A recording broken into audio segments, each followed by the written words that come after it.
Welcome to the Empathy Table Forum and the 7th episode in our Food for Thought series, where today I will be joined by 3 experts in a conversation about leadership and the future of leadership in a post-COVID-19 era. I hope you enjoy our conversation. So joining me on the Empathy Table today is Jessica Kim. Jessica is the co-founder and CEO of Ionicare. Their mission is to encourage, equip, and empower family caregivers as they navigate the complex journey of caring for a loved one at home. She's a 3-time startup founder, speaker, mom of 3, and caregiver for her father and my friend. Hi, Jessica. Hi. How are you? Good. How are you? I'm doing well. Thanks for joining us today. Looking forward to our conversation. So excited to be here. And next we have Brian Evans. Brian is an executive and leadership coach to nonprofit and for-profit organizations and their leaders. He has more than 30 years of experience across both the for-profit and nonprofit sectors and more than 15 years as a certified coach. He works individually with leaders, executives, and business owners to identify and solve essential problems and create dynamic growth. Hi, Brian. Hello. Good to see you. Love your background. Thank you. Yeah, as with us all, we're trying to find ways to freshen up what's going on behind us as we're living in our Zoom world here. So That's right. This is my latest iteration. Great to see you guys. Great to see you as well. Thanks for joining us. My pleasure. And finally, we have Andy Maurer. Andy is a keynote speaker and an emotional wellness coach for leaders. He's a licensed therapist specializing in leadership and trauma and works with high-performance leaders, including CEOs, founders, entrepreneurs, and influencers, educating and equipping them on the issue of toxic stress and trauma and its impact on their work and relationships. Hi, Andy. Hi, how's it going? Good. Glad you're with us. Me too. I'm happy to meet everybody. Yeah, we're going to have a great conversation today. Well, I appreciate you guys coming on, and I'm excited to have this conversation with you about the future of leadership, especially given kind of the chaos and concern and pain and change that's happening all around us. I'd love to start with you, Jessica, for this first question, just to kind of kick us off. But given the past 3 months that we've been under, where our world and nation have been rocked with few, if any, warning signs, leadership is needed now more than ever. Can you begin by sharing a bit about your background and your own leadership journey and what you were learning as a result of this current moment? Sure. I guess my journey with leadership really followed this progression of first really understanding myself and then growing into this understanding of my role within the bigger world. And so, I grew up with a dad who was a psychiatrist. And so it was like growing up with a motivational speaker every day.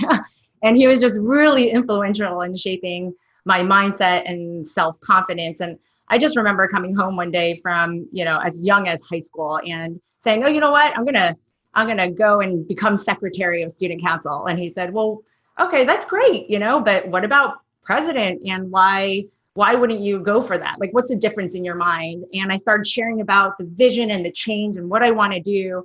And he said, look me right in the eye. And he said, you know what?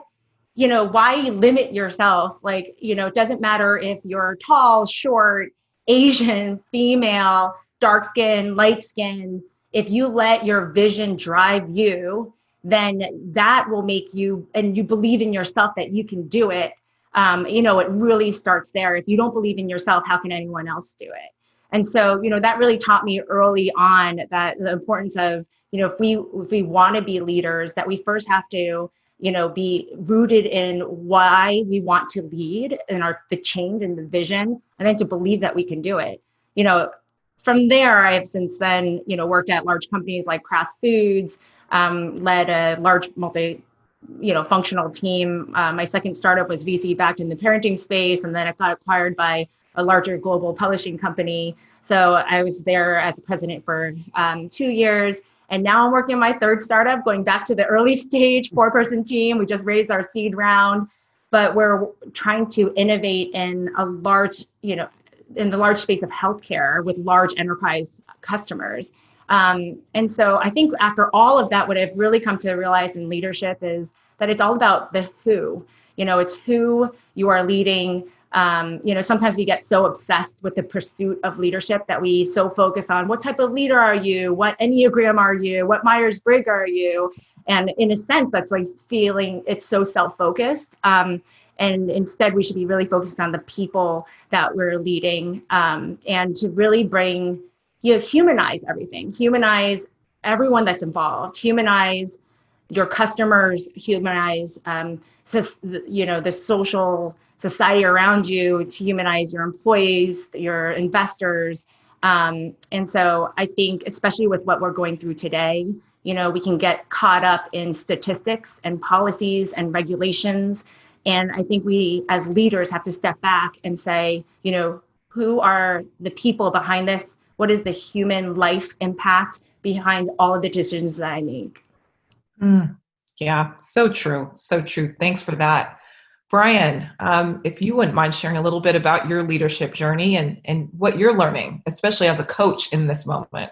Sure, happy to share. And first of all, I just so resonate with what's already been shared in terms of the call to humanize, the call to find the connection, to call for this emergence of heart, emergence into into the body that we call leadership, whatever role that looks like. And my foray into the leadership world actually started in failure.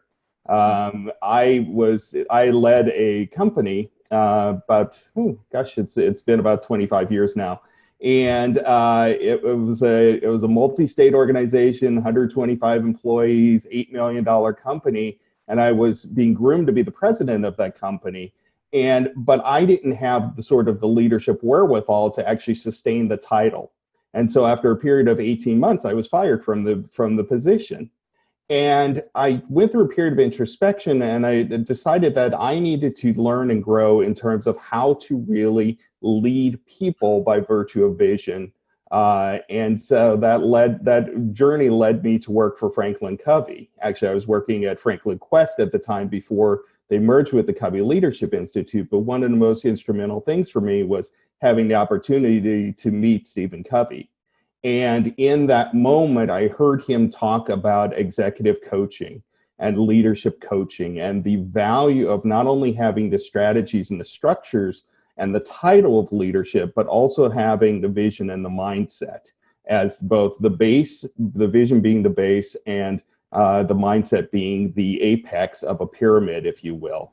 And that effective leaderships, those leaders who were going to be evolving out of the 80s and 90s into the future, were those who were going to be able to integrate all of these aspects into what they do and how they lead others. Principle-centered leadership, vision-centered leadership. These were words that were on the forefront at that time that now have become part of the vernacular, but in some ways they're still being defined, and in our current times they're being redefined over and over and over again.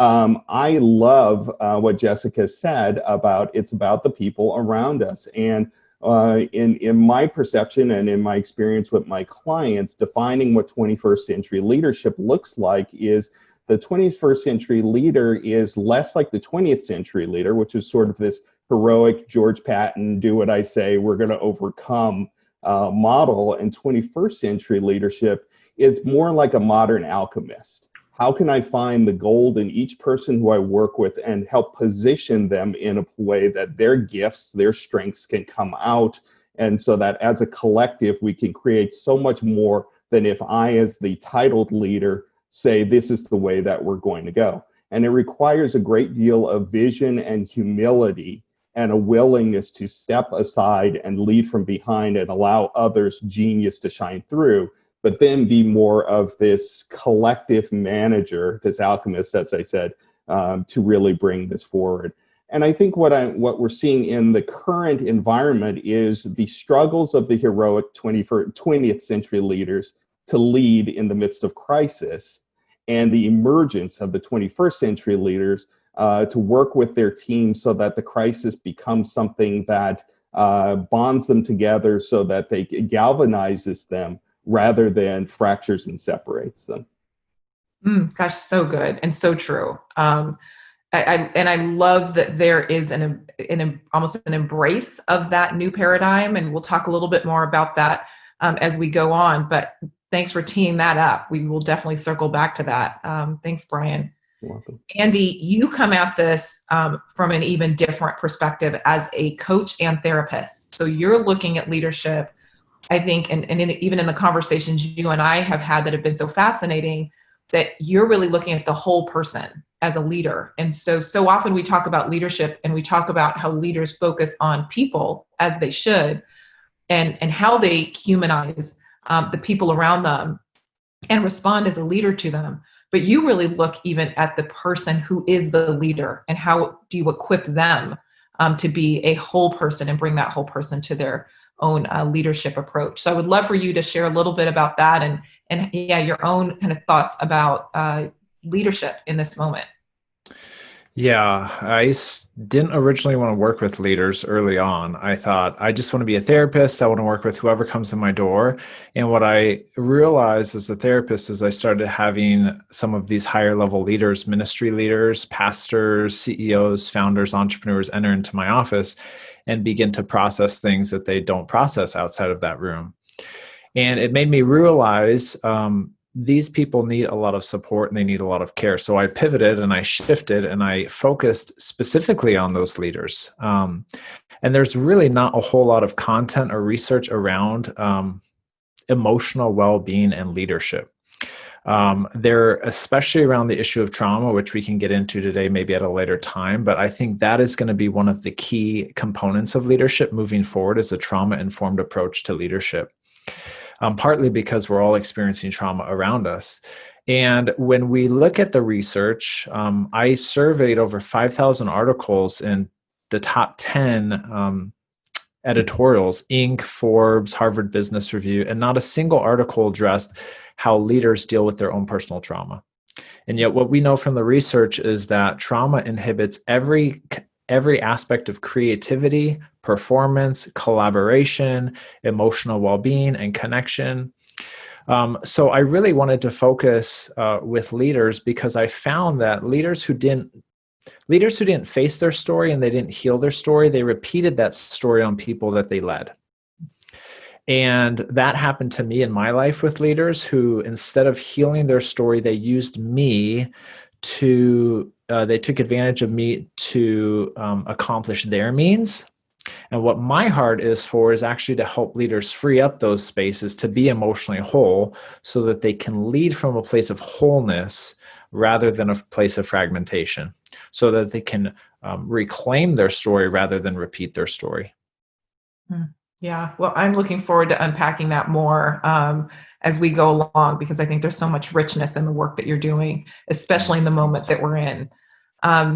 Let's pivot a little bit. And actually, Brian, I'm going to throw this to you, because in some ways it's a continuation of what you were already talking about. But, from a theoretical and practical perspective, you talked a little bit about how the leadership paradigm is changing. And I think that in many ways, COVID and now the conversations around racial inequality and injustice are accelerating the change that was already happening. I wonder if you can talk a little bit about how that leadership paradigm is changing and what new leaders or emerging leaders should be thinking about as they consider how they show up as a leader in these moments of what some might call crisis and chaos.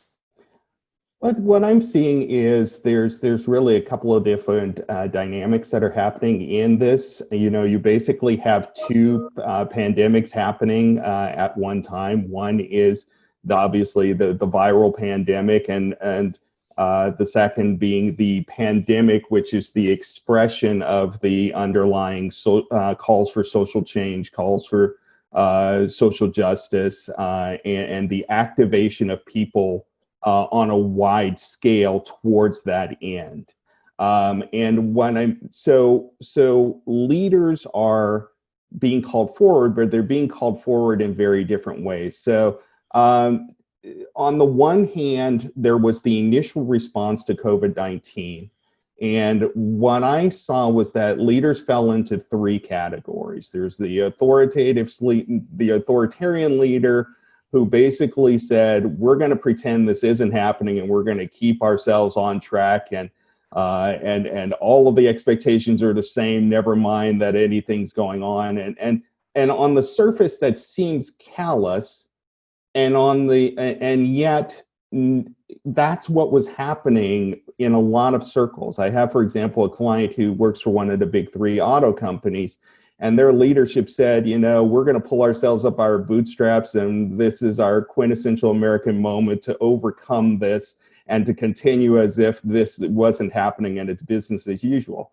Well, people are trying to figure out themselves, their loved ones, their children's situation. They're operating in a period of fear and uncertainty, all of the things that I'm sure Andy can talk to in a very, very deep way, and Jessica, about these are not times as usual, but certain leaders took the posture that, well, what my people need from me is to be that Patton-esque 20th century leader. The second group, it was sort of the chameleon leader. They spoke from the point of view of empathy towards their people, and even probably felt it to a great degree, but it was a temporary shroud that they put on. Yes, I hear you, we're going to take care of you, but about 2 weeks in, they were like, yes, and we still have these deliverables that we have to take care of. And so there was almost a sense of, for a lot of clients who I spoke to, these were clients who worked for these chameleon leaders, a bit of a bait and switch. Like, oh, they really care about me. Oh, wait, they've stopped caring about me and they started caring about what's important to them by virtue of whatever measurable that may be. Then, of course, there is those who are evolving as I mentioned, the authentic leaders, those that recognize that the people over the process allows you to live in a world of and rather than or, that it's not about what's the expectations or the people. It's actually by being for the people and with the people and empowering and inspiring them, you can reach and even supersede, in some cases, the expectations that were placed upon them. So that's what I saw kind of galvanizing in the early stages of COVID-19, and it's still happening. Then you have the overlay of the race-focused social uprising. That's how I've been terming it, in terms of race-focused social uprising.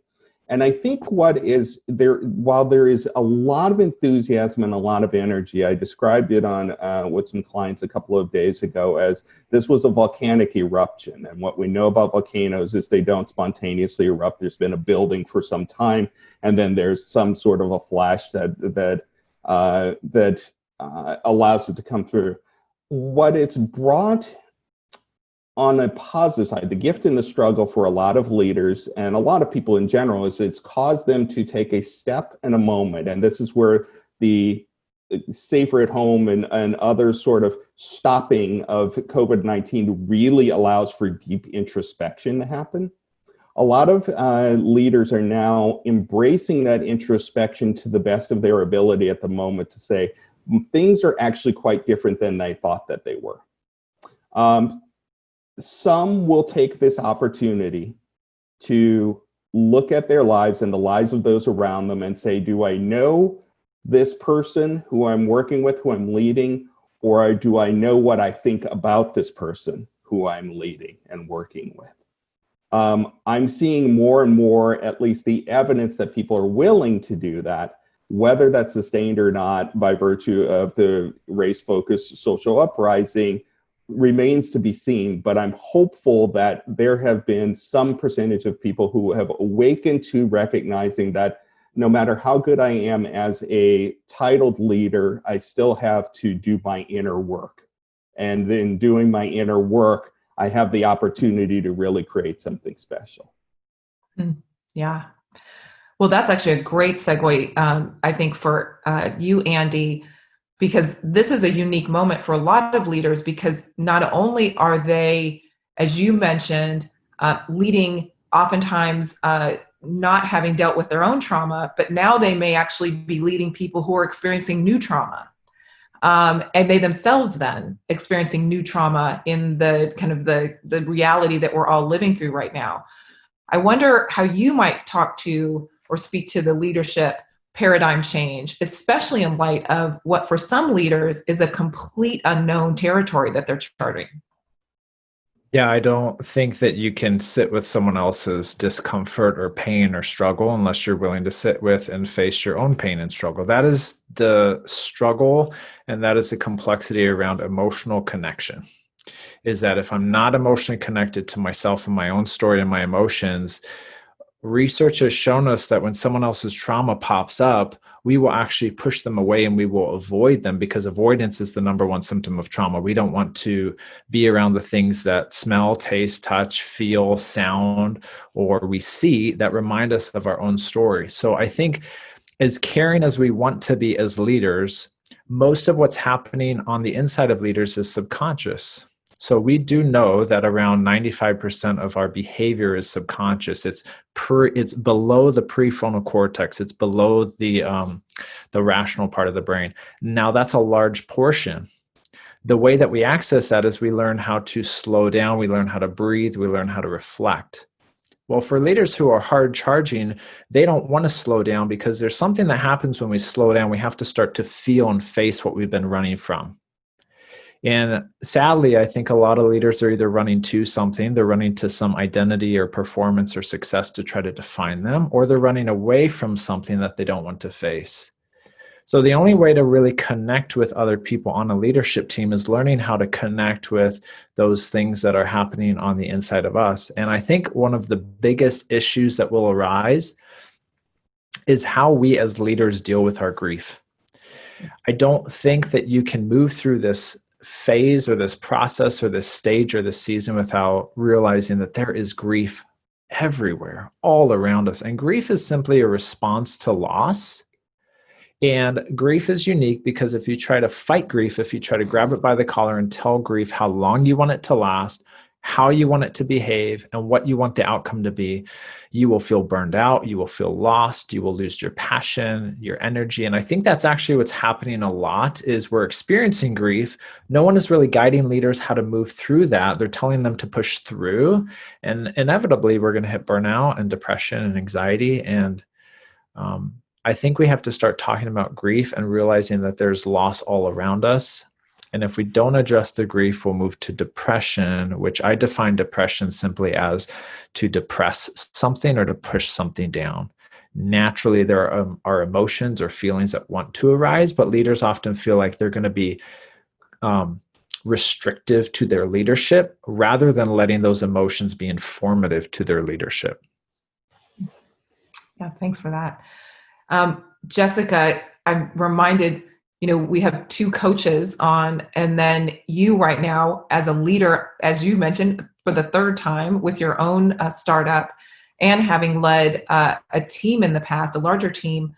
How are you experiencing this in real time? So you not only are dealing with this whole, leading a company through a startup phase during this, but now starting to build a team around it with unknowns and uncertainty as kind of, part of the backdrop of what you're doing. How is that informing how you're leading, and what are you even learning about the old model of leadership and maybe what a new paradigm in this in the future might look like? Yeah. First of all, I feel like I lucked out on this session being matched up with Andy and Brian, because I'm taking tons of notes and they're saying such things that resonate so deeply because actually, a few years ago, I went through this program Praxis, which was about, focusing on the entrepreneur and leader. And that's really where I had to dig in and do that inner work. And it completely changed not only my leadership, but my life. And so everything that you're sharing really resonates on a deep level. And when I look at what's happening with COVID and all this racial unrest, something different struck me, right? It's striking me now. It's realizing that these are such systemic, issues that we're dealing with, right? That, I was talking to my kids and explaining the difference between individual racism versus systemic racism, and that all of these riots and this everything we're going through, even with COVID pandemic, how it exposed how we all may be dealing with, social distancing, but the way we actually address that and are able to stay safe within that is so different. So it exposed all the inequalities that exist. And so I think what it emphasized for me more than any other time in my life, and especially as a leader, is that we can no longer just see our leadership as an individual thing, that it's not enough to know what I believe and how I'm going to interact with the little sphere that I'm leading, but that as leaders, we are creating and we are leading within existing systems, that it is our responsibility to ensure that what we do doesn't add to the problems of the systems, but that we can actually step back and see how we can change these systems. And so, on a very practical level, it really, means that we need to first deeply understand the systems that we're operating in, right? And so I think more than any other time, I'm stepping back and say, okay, I'm in healthcare. Let me really understand the history of this. Why are caregivers treated this way? Why are there inequalities? Like where did that all get rooted in? And why are we where we are today? And so I think it makes me really look back and dive into the history more so than any other time.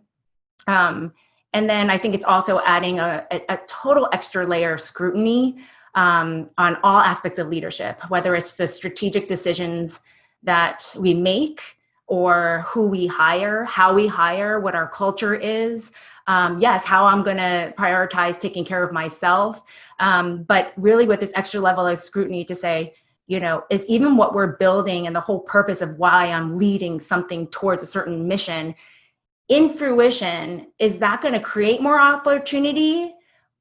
Or is that going to make things more equal in this world, that I can't only think of my own P&L statement, but I have to say I'm contributing to something bigger, right? And I think, so it's interesting. I think more than any other time, because this is such a global pandemic that everyone is going through, it just made me think of my role as a part of the integrated complex system. If I can jump in, I think that Jessica, you really just tapped on two really important points. Number one, that the global nature of the pandemic and what it is that we're experiencing, that it's not relegated to one socioeconomic group or one nation or one age group or anything. It really is a different from some of the other crises that we've experienced as a people and as a world. Probably, I think back to the Great Recession and I think back to the .com. Those were sort of system structural breakdowns. They are system structural crises. This is a human crisis. Yes. Both of these, that's why I said it's a dual pandemic of the virus and the race-focused social uprising. These are human crises. And so the solutions that are being pulled forward from all of us, and especially from titled leader and non-titled leaders, is what are the human solutions to the human crisis? And then those will then inform and evolve the systems and the structures that are already in place. And you're evidence of that even by virtue of what you just shared in terms of how you're thinking about how you will create what you're creating in a very different way than you would have, a month ago, 3 months ago, 6 months ago. And so that's where I think that I frequently say to my clients, there's always a gift in the struggle if we look for it. And my goodness, what a struggle we are in. But what gifts will, beyond the struggles, beyond the tragedies, beyond all of the uprooting and uprising here, what gifts will come out of it? That's what our responsibility is, both as leaders and as those who work with leaders, is to cultivate the gift that comes out of the struggle. Mm-hmm. Yeah. It reminds me in some ways, Andy, of our conversation around empathy and leadership. And, if there's ever been a time where the word empathy has been kind of first and foremost in the headlines, even, it's today.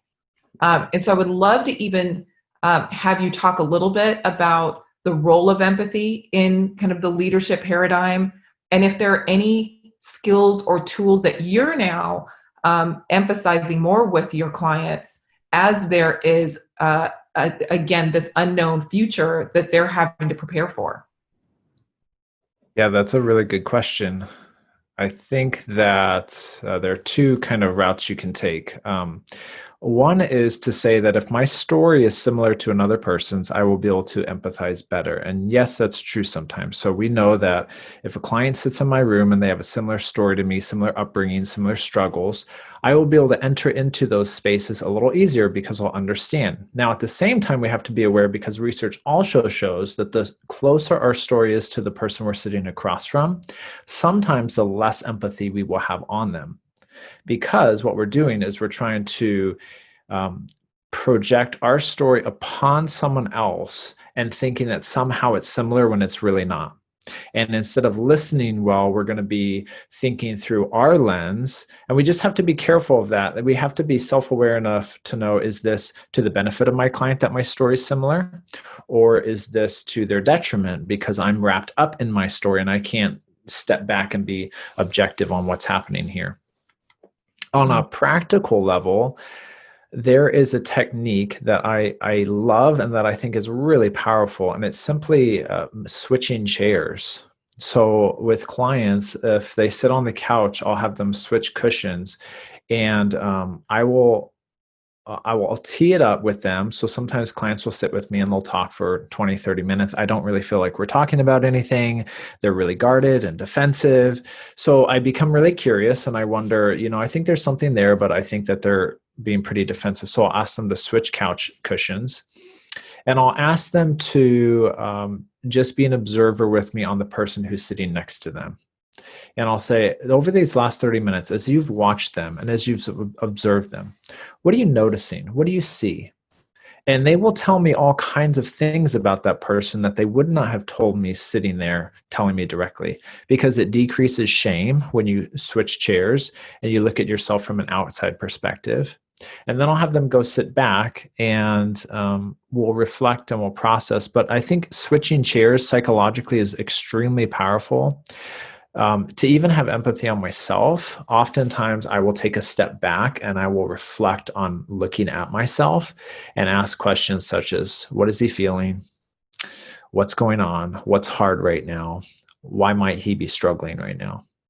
And I'll be looking at myself from an outside perspective. And that allows me to get out of my shame, to have curiosity and compassion and be reflective. And we can do that with employees. We can do that with leaders. We can do that with our children, with our spouses. Ourself is to simply sit in a different chair and look across the room and ask questions like, what are they feeling? What are they thinking?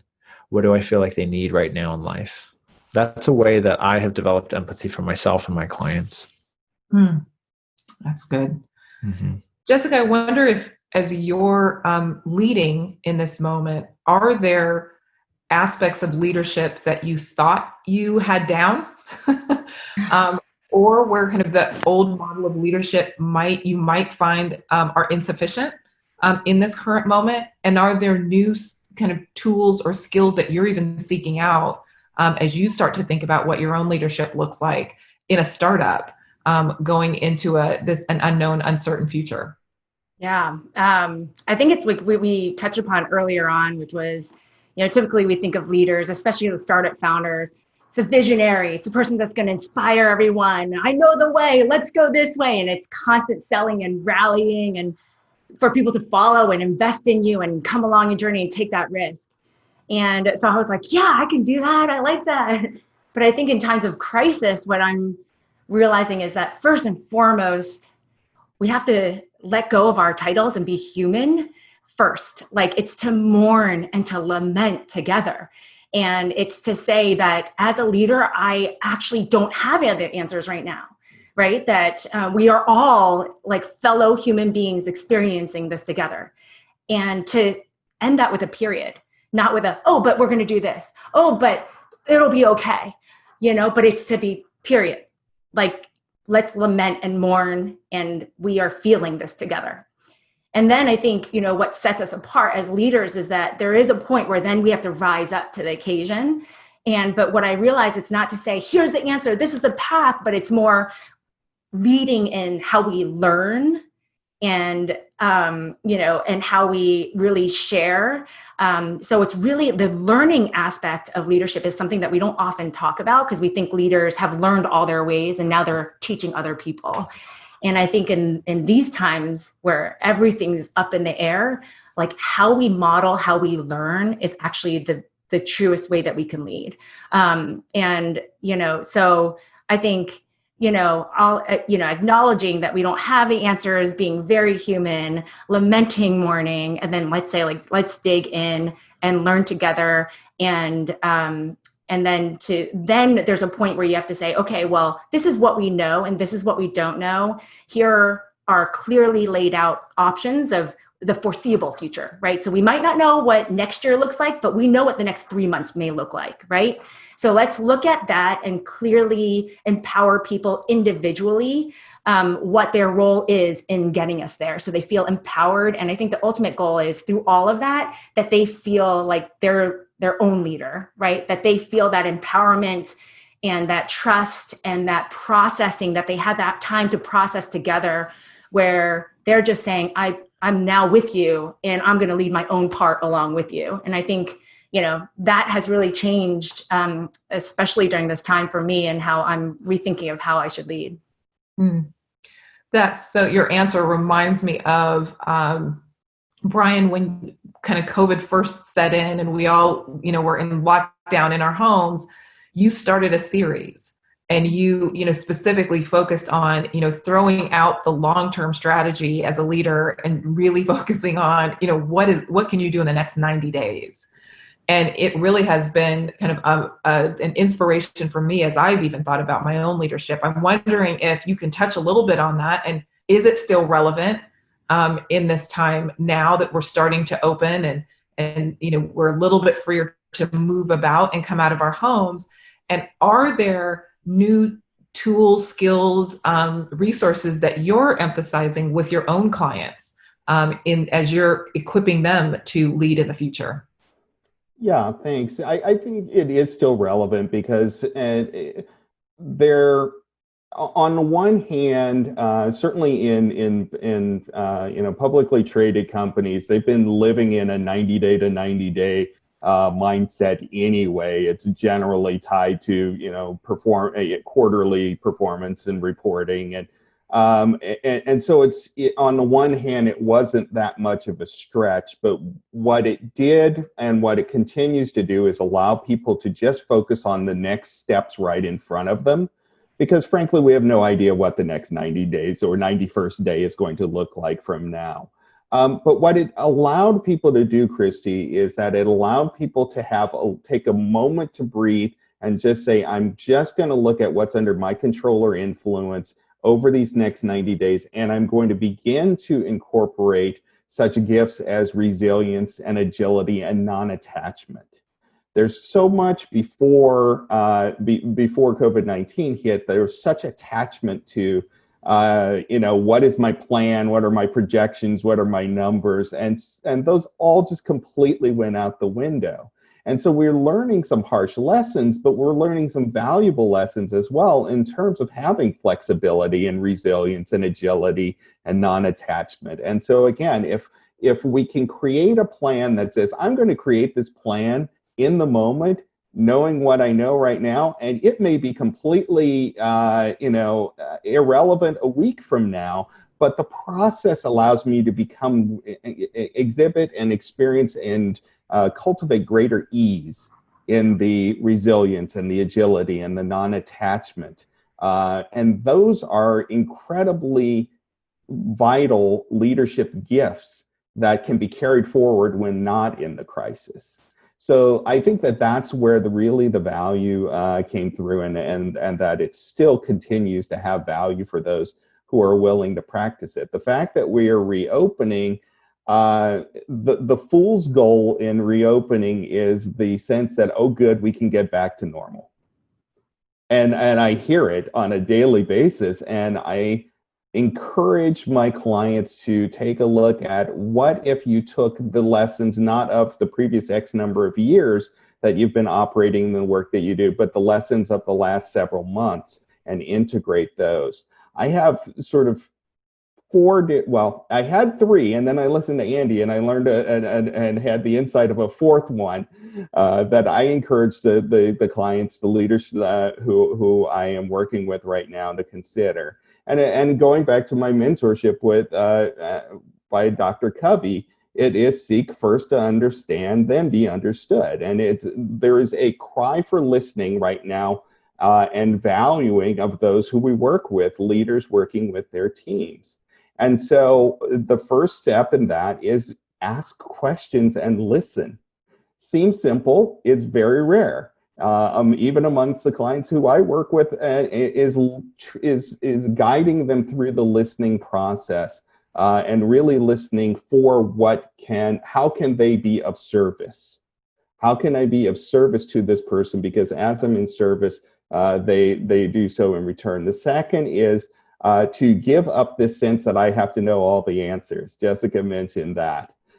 If we could teach our leaders to learn this very simple phrase, I don't know, and that it's okay to say, I don't know, but we'll discover this together, or I'll give this some more thought, as opposed to I'm going to posture as if I do know, then there's a whole new opening of conversation that can happen. There was a study, I believe last year or year before, of Silicon Valley leaders, and 83% of them self-reported that having imposter syndrome, some form of imposter syndrome, where in that private session, they would say, I don't feel like I know what I'm doing, and I feel like I'm going to be discovered. The simplest way to combat imposter syndrome is just to say, I don't know. It's okay. People don't think the worst of you.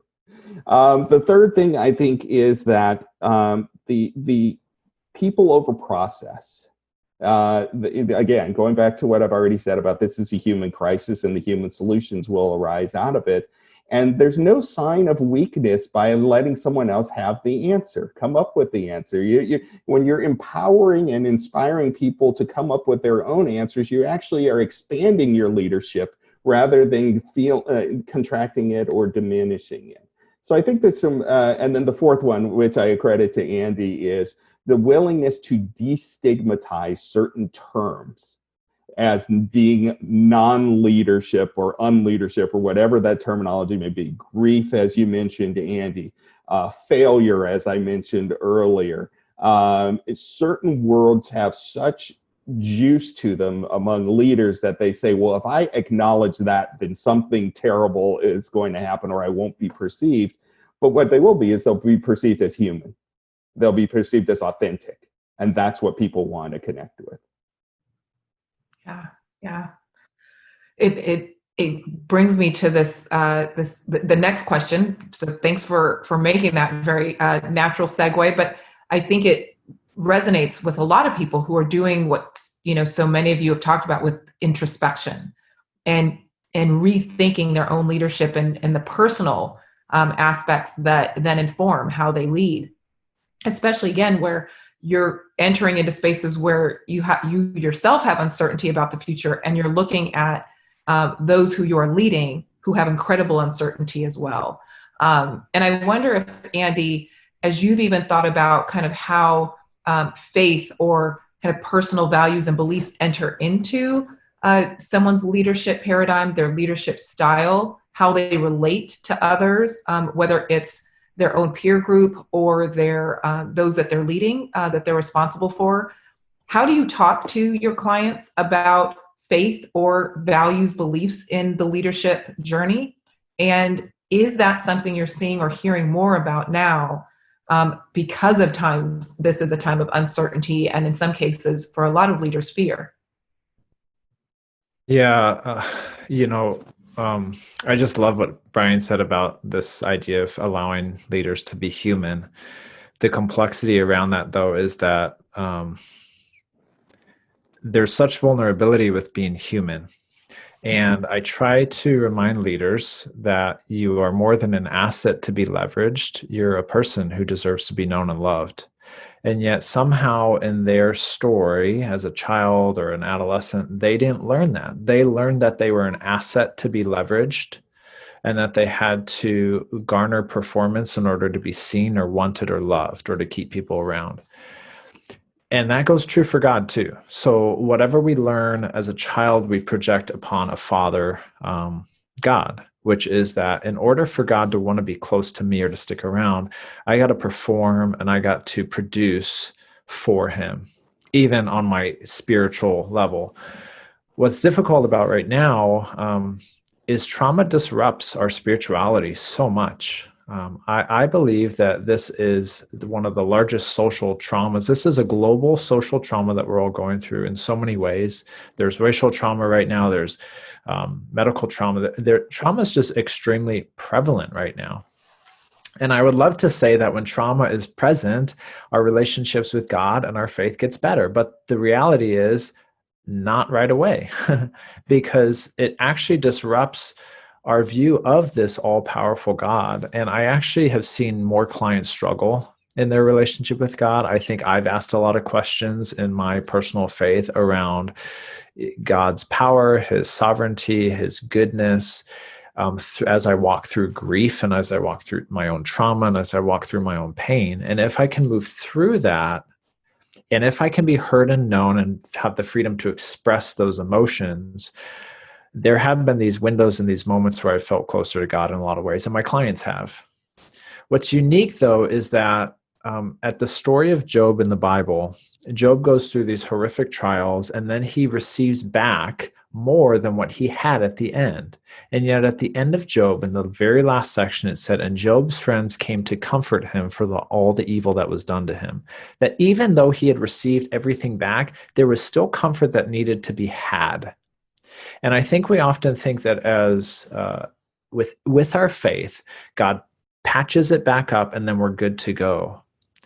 But those wounds are an opportunity to let God enter in and to have this deep emotional intimacy with God. And most leaders are extremely cognitive. They're not as emotional because cognition is more linear, logical. You can put it in a box. Emotion is a little bit more chaotic. But in order to have deep intimacy with God, we have to enter into the emotion and we have to enter into the pain and realize the pain is actually a beautiful opportunity to enter into intimacy with God. And let's not move through that too fast. I think a lot of leaders want to patch it up. They want to move on.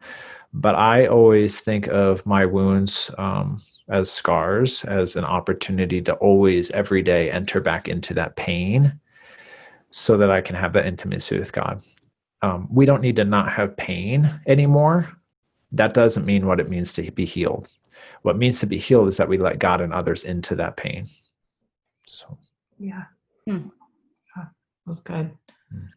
Well, I would love to have this conversation for hours. It always amazes me how quickly the time goes when, when we're talking about such powerful and important topics. What I'd love to kind of walk away in ending our time today with is one or two, if you were speaking to yourself, so kind of your giving yourself advice in this moment, maybe your younger self, or to your clients, what are one or two important takeaways that you would consider vital, especially for the future of leadership, leading through times of crisis? And kind of bringing back in that idea of how your faith or personal values and beliefs inform those one or two takeaways that you would consider vital. Jessica, if you don't mind starting us off with that question. Yeah, absolutely. Well, I think the two things that come to mind is one, before we can lead forward, we really have to study the backwards. And it's just going back to kind of understanding where we came from in order to, lead. And I also think that's where innovation comes from. We often think, innovating is new, and we usually make the mistake of just starting with what we know is truth today. And that's why history repeats itself in a bad way, right? Because we are not going way back to how we got here today. And so I think that's a new shift to really emphasize understanding the past. And then I always feel like ultimately our whole purpose of leadership is to love others. And we don't often use the word love in business and in leadership and in professional lives because we think it's too personal.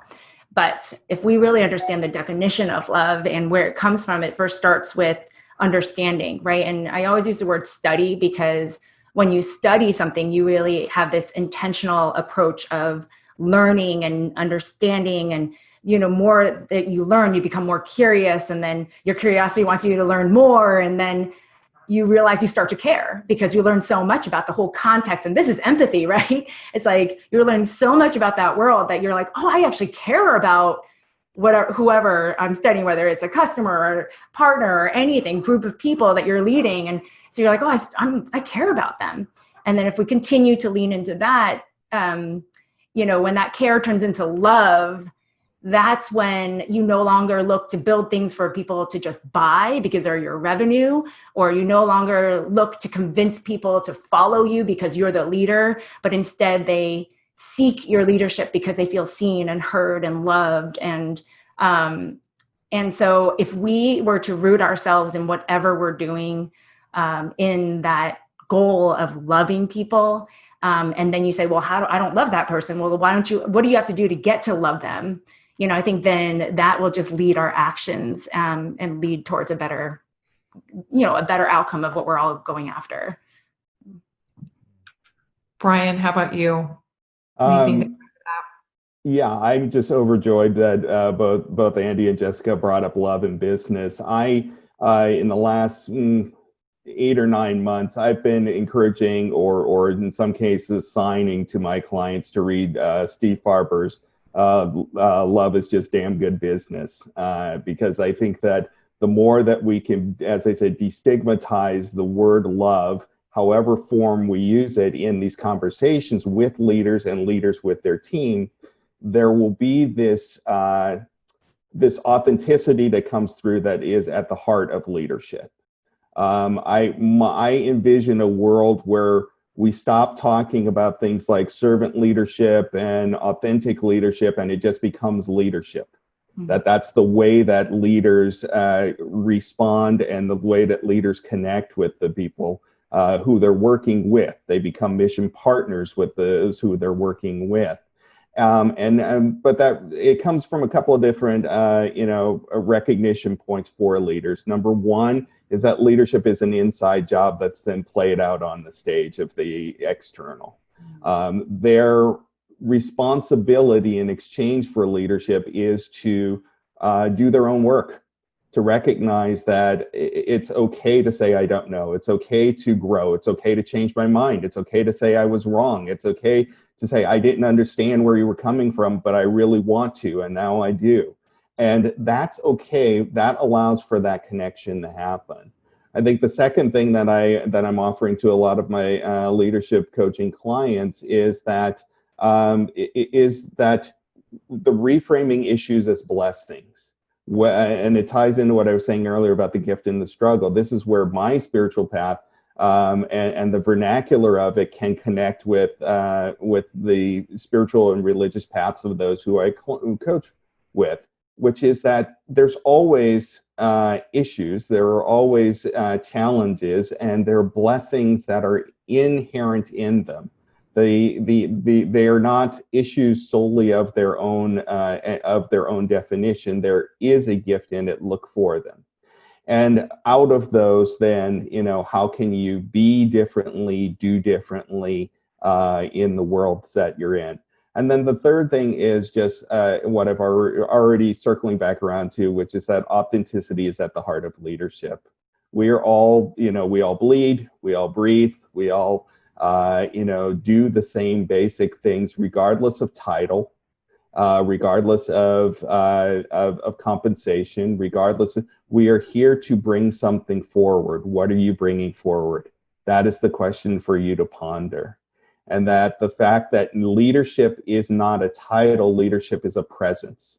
Leadership is an energy. Leadership is what you're bringing forward. We've seen this in the race-focused social uprising, that there was not a waiting for the titled leaders to take action. It was the people who said, I'm going to contact all of my friends and go and express my feelings about what's going on. That's the 21st century, is that the leadership will rise right where you are, regardless of title. Title is something that can be utilized to expand leadership, but leadership is a presence, not a title.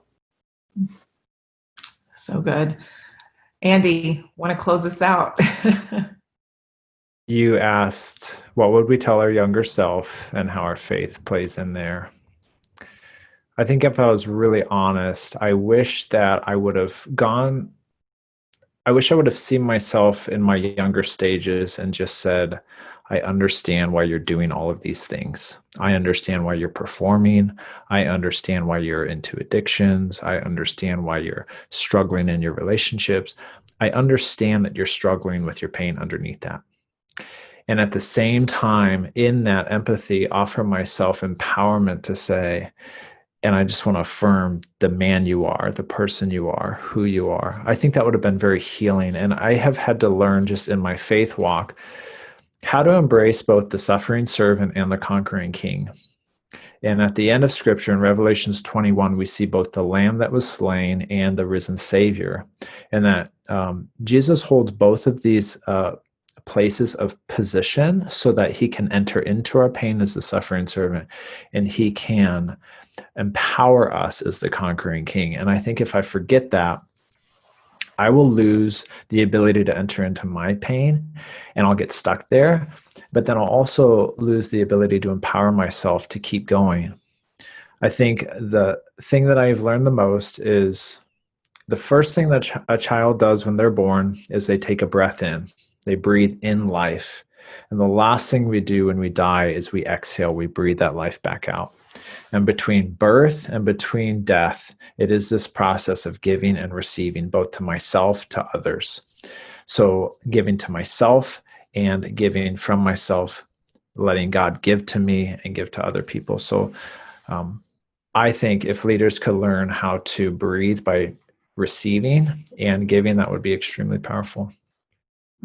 What a beautiful way to end this conversation. I want to thank all three of you for contributing to a really inspirational, moving, and hopefully encouraging for those that listen, conversation about the future of leadership. And I think even more importantly, how moments like these of uncertainty and fear and change can be an opportunity if we allow it to be. So thank you all for contributing, for your hearts and for your expertise. And I will bid you adieu. I want to thank our guests, Jessica Kim, Brian Evans, and Andy Maurer, for an important conversation on the future of leadership in a post-COVID-19 era. We hope you will continue to join us for the 8th and final episode in our Food for Thought series and for future Empathy Table Forum episodes. You can find them on YouTube and our website, ideos.is. You can also access the audio version of the podcast on Apple Podcasts, Spotify, or anywhere you currently listen to your favorite podcasts. Thank you for joining us.